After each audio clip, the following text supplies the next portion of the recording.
This video is a self-study to discover how sponges work when painting miniatures, specifically how they work for applying patchy, scratchy paint to the wing membranes of the Mother of Nightmares.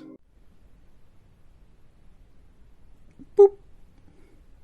So I'm doing the Mother of Nightmares, and she's got these wings, and for the wing material, I want something a bit scratchy and dramatic. I grabbed the two nearby pale blue paints, and they were both wonderful, but I ended up just using the Temple Guard blue. I found 3 types of sponges. These are... I don't know where to get more of these. I don't remember where this came from.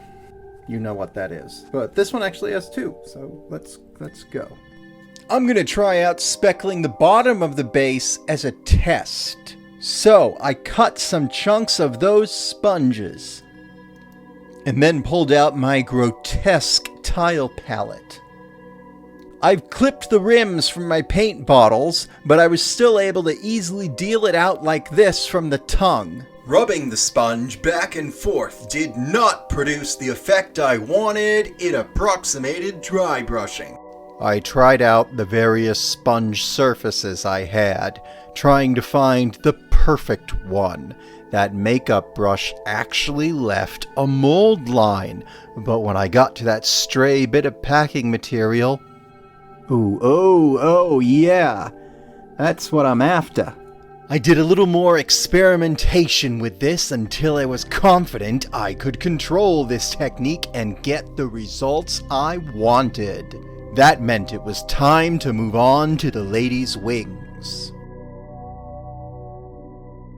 Overloading the sponge is delightfully easy to deal with.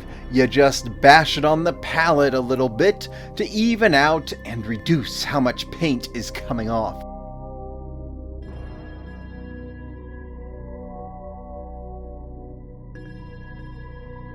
Unlike the dry brush, the sponge seems to always be ready to go.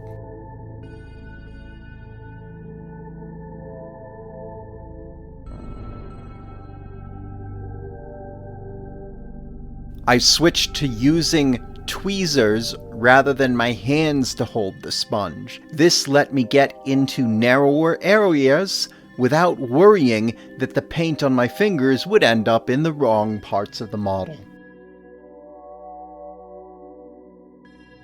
After a while, I felt I'd covered all the ground I needed to cover, and was really just burning metal by going over and over again with it.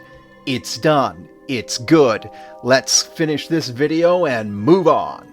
And there she is. I didn't get what I expected from sponges. Instead, I got a new alternative to airbrush or dry brush. I got something that can do dry brush grade controls with airbrush speed and almost no preparation. I'm looking forward to trying this out next. Tell me what you think you want to do with it.